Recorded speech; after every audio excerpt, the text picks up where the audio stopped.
사랑하는 형제자매 여러분, 오늘 여러분의 삶에 하나님의 크신 은혜와 평강이 함께하시기를 기도합니다. 우리는 때로 끝이 보이지 않는 어두운 터널을 걷는 것 같은 시간을 마주하곤 합니다. 삶의 무게에 짓눌려 모든 소망이 사라진 것 같은 절망의 순간을 겪기도 합니다. 바로 그런 당신을 위해 오늘 우리는 성경의 마지막 책, 요한계시록이 보여주는 영원하고 찬란한 소망의 메시지를 함께 나누고자 합니다.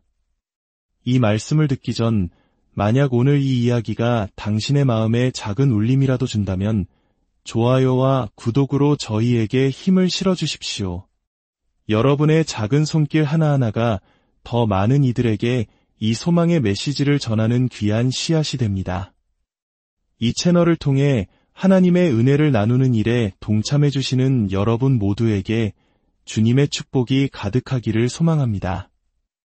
오늘 함께 나눌 말씀은 요한계시록 21장 1절에서 7절까지의 말씀입니다. 귀를 기울여 하나님의 약속을 들어보시기 바랍니다. 또 내가 새 하늘과 새 땅을 보니 처음 하늘과 처음 땅이 없어졌고 바다도 다시 있지 않더라. 또 내가 보매 거룩한 성새 예루살렘이 하나님께로부터 하늘에서 내려오니 그 준비한 것이 신부가 남편을 위하여 단장한 것 같더라. 내가 들으니 보좌에서 큰 음성이 나서 이르되 보라 하나님의 장막이 사람들과 함께 있음에 하나님이 그들과 함께 계시리니 그들은 하나님의 백성이 되고 하나님은 친히 그들과 함께 계셔서 모든 눈물을 그 눈에서 닦아 주시니 다시는 사망이 없고 애통하는 것이나 곡하는 것이나 아픈 것이 다시 있지 아니하리니 처음 것들이 다 지나갔음이러라. 보좌에 앉으신 이가 이르시되 보라 내가 만물을 새롭게 하노라 하시고 또 이르시되 이 말은 신실하고 참되니 기록하라 하시고 내게 말씀하시되 이루었도다. 나는 알파와 오메가여 처음과 마지막이라.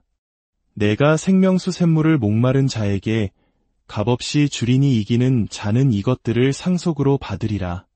나는 그의 하나님이 되고 그는 내 아들이 되리라. 아멘. 주님의 말씀입니다. 여러분, 예수 그리스도께서 죽음에서 부활하셨을 때 성경은 그를 첫 열매라고 부릅니다. 첫 열매란 무엇을 의미할까요? 그것은 곧 시작될 거대한 수확의 첫 번째 증거이자 보증수표입니다. 가을 들판에 가득한 황금빛 물결을 예고하는 가장 먼저 익어 우리 손에 들려진 한 줌의 곡식과도 같습니다. 그렇다면 예수님의 부활이 첫 열매라면 우리가 기다리는 거대한 수확은 과연 무엇일까요? 바로 우리가 방금 읽은 요한계시록의 약속, 새 하늘과 새 땅입니다. 예수 그리스도의 부활이 아무리 위대하고 모든 것을 의미한다 할지라도 그것은 앞으로 다가올 영광스러운 미래의 시작에 불과하다는 것입니다. 그 최종 목적지가 바로 새 하늘과 새 땅, 하나님의 도성입니다. 우리는 흔히 요한계시록을 기이한 상징으로 가득 찬 해석하기 어려운 책으로 생각합니다. 하지만 사도 요한은 2000년 후에 우리가 학자처럼 앉아 상징을 분석하게 하려고 이 글을 쓴 것이 아닙니다. 그는 끔찍한 박해와 고난에 직면한 초대교회 성도들에게 이 편지를 썼습니다. 그들의 삶을 지탱해줄 살아있는 소망을 주기 위함이었습니다. 이 소망의 본질을 제대로 이해할 때 우리는 어떤 고난도 이겨낼 수 있는 힘을 얻게 됩니다. 단순히 추상적인 교리가 아닌 우리의 삶을 송두리째 바꾸는 살아있는 희망을 품게 되는 것입니다. 오늘 우리는 이 소망의 본질은 무엇이며 왜 우리에게 그토록 절실히 필요한지 그리고 어떻게 그 소망을 우리의 것으로 만들 수 있는지 함께 깊이 탐구해보고자 합니다. 첫째로 이 소망의 본질은 내려오는 것에 있습니다. 2절을 다시 보십시오. 거룩한 성새 예루살렘이 하나님께로부터 하늘에서 내려오니 이 내려온다는 두 단어가 제 삶을 바꾸었습니다. 수많은 그리스도인들이 기독교 신앙을 오해하는 지점이 바로 여기입니다. 역사의 마지막, 시간의 끝에서 사도 요한이 본 광경은 무엇이었습니까? 그것은 개개인의 영혼이 이 물질 세계인 땅을 탈출하여 하늘로 솟아오르는 장면이 아니었습니다. 오히려 그 반대였습니다. 하늘이 이 땅으로 내려와 이 세상을 완전히 새롭게 변화시키는 모습이었습니다. 이것이 바로 예수님의 부활이 첫 열매인지를 설명해 줍니다. 하나님께서는 영혼뿐만 아니라 우리의 육체도 창조하셨습니다. 그리고 그분은 우리의 영혼뿐 아니라 썩어 없어질 이 육체까지도 구원하기를 원하십니다. 우리가 마주할 미래는 영혼들만 떠다니는 안개 같은 세상이 아닙니다. 완벽하게 치유되고 새롭게 짜인 온전한 물질 세계입니다. 그곳에서 우리는 새로운 몸을 입고 서로를 끌어안을 것입니다. 단순히 텔레파시로 소통하는 것이 아니라 직접 걷고 행진하고 춤추고 입맞추고 함께 음식을 나눌 것입니다. 부활하신 예수님께서 제자들 앞에서 구운 생선을 드셨던 것을 기억하십니까? 그분은 나는 유령이 아니다 라고 말씀하시며 부활한 몸이 실제하는 육체임을 친히 보여주셨습니다. 우리의 소망은 하늘 저편의 막연한 파이가 아니라 이 땅에서 벌어질 거대한 잔치입니다. 구름과 하프만 있는 신비로운 세상이 아니라 우리가 한 번도 가져보지 못했던 바로 그 세상을 회복하는 것입니다. 혹시 이런 경험 없으신가요? 어릴 적 기억 속의 바닷가 별장이나 할머니 댁의 풍경은 세상에서 가장 아름답고 완벽했던 것 같습니다. 하지만 세월이 흘러 다시 찾아가 보면 기억 속의 그 모습과는 사뭇 다른 것을 느끼며 실망하곤 합니다. 독일의 낭만주의 시인들은 이러한 감정을 젠주우트라는 단어로 표현했습니다. 가슴 저미는 동경 정도로 번역할 수 있을까요? 그것은 우리가 한 번도 가져본 적 없는 완벽한 가족, 한 번도 가져본 적 없는 온전한 육체, 한 번도 가져본 적 없는 진정한 고향에 대한 끝없는 그리움입니다. 사도 요한은 말합니다. 바로 그 세상, 당신이 평생을 그리워했던 바로 그 세상이 지금 오고 있다고 말입니다. 3절과 4절은 그 세상의 모습을 더욱 구체적으로 보여줍니다. 하나님과의 관계가 회복되고 그분께서 우리의 눈에서 모든 눈물을 닦아주실 것입니다. 죽음, 슬픔, 울음, 고통이 사라진 세상. 창세기 3장에서 하나님과의 관계가 깨어졌을 때 우리는 다른 모든 관계도 잃어버렸습니다. 우리 자신과의 관계, 이웃과의 관계, 자연과의 관계가 모두 부서졌습니다. 그래서 우리는 이 부서진 세상 속에서 채워지지 않는 갈망을 안고 살아갑니다. 하지만 하나님과의 관계가 회복될 때 다른 모든 부서진 관계들도 온전히 회복될 것입니다. 이것이 바로 우리가 가진 소망의 본질입니다. 둘째로, 우리에게는 이 소망이 절실히 필요합니다. 이것은 단순히 흥미로운 신학적 이야기가 아닙니다. 이것은 우리의 삶과 죽음을 가르는 실질적인 문제입니다. 요한이 이 편지를 썼던 초대교회 성도들은 로마 제국의 극심한 박해 아래 있었습니다. 그들은 집을 빼앗기고 재산을 약탈당했으며 원형 경기장에서 굶주린 맹수들에게 찢겨 죽어갔습니다. 산채로 몸에 기름이 발라져 인간 횃불이 되기도 했고 수백, 수천 명씩 로마로 향하는 길가에 십자가에 못 박혀 고통스럽게 죽어갔습니다. 그들은 어떻게 이 끔찍한 고통을 견뎌낼 수 있었을까요? 바로 요한이 전해준 새 하늘과 새 땅에 대한 살아있는 소망 때문이었습니다. 역사는 그 소망이 실제로 효과가 있었음을 증명합니다.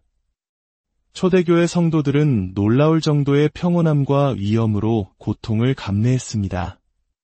맹수들이 몸을 찢는 순간에도 찬송을 불렀고 자신들을 죽이는 이들을 용서했습니다.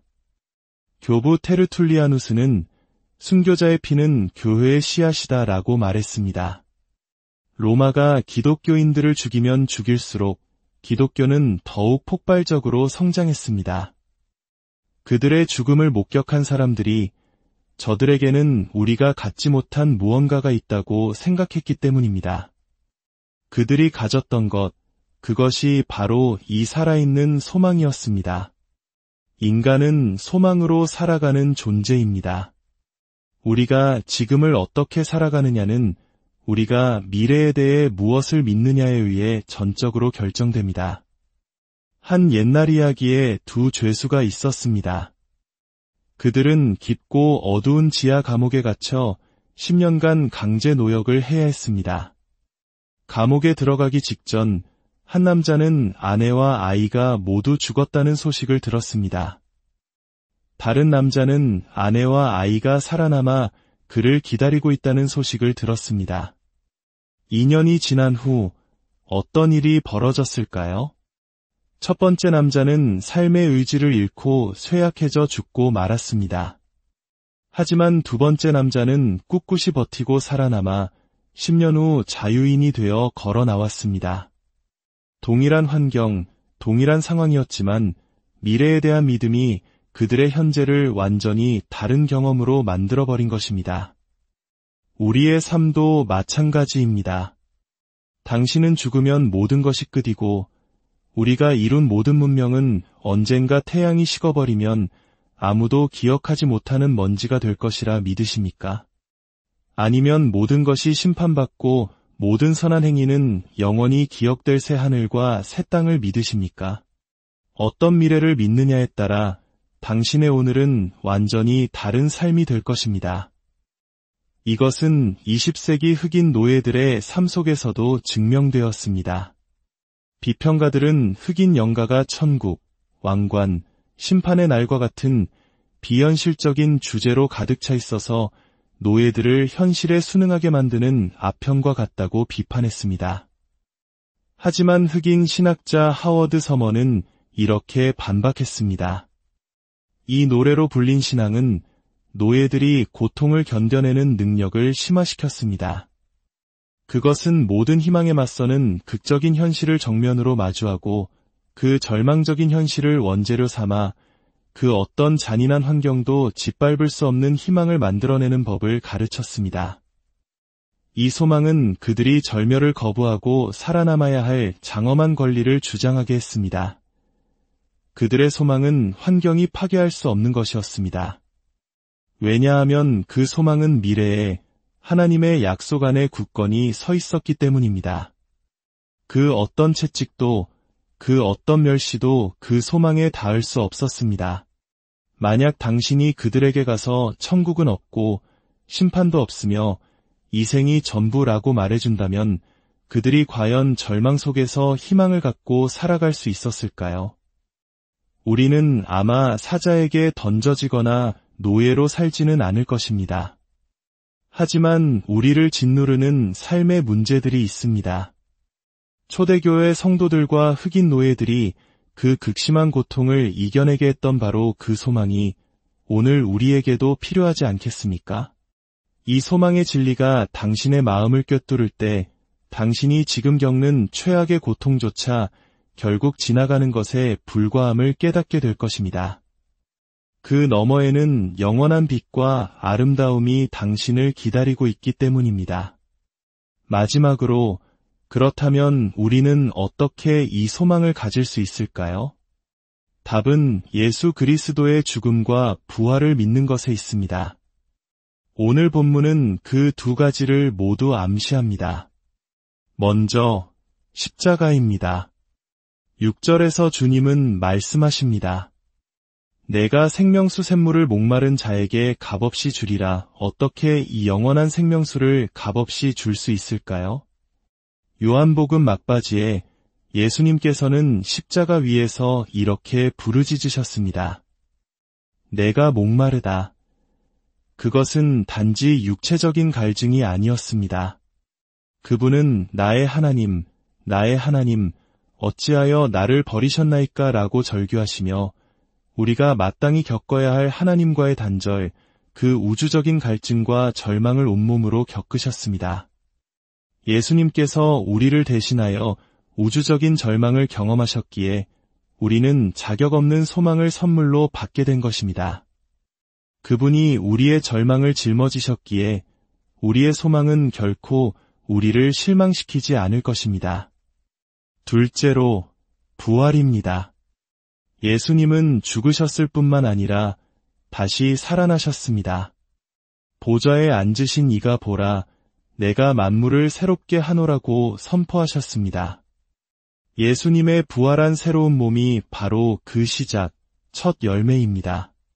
그리고 결국 모든 것이 새롭게 될 것입니다.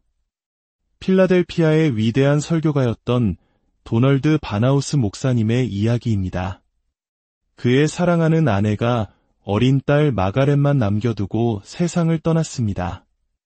큰 슬픔 속에서 목사님은 딸을 위로해야 했습니다. 어느 날 길을 건너던 딸 옆으로 큰 트럭이 아슬아슬하게 지나갔습니다. 딸은 비명을 질렀지만 다치지는 않았습니다. 목사님은 딸을 안아주며 아이디어가 떠올랐습니다.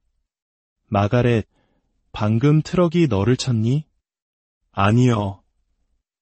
그럼 무엇이 너를 스쳤지? 트럭의 그림자요. 그렇지. 죽음은 내 엄마를 치지 못했단다. 오직 죽음의 그림자만이 엄마를 스쳐 지나갔을 뿐이야. 진짜 죽음은 예수님을 쳤거든. 우리가 그분을 믿기 때문에 이제 우리를 칠 수 있는 것은 죽음의 그림자뿐이란다. 여러분, 이것을 이해하시겠습니까?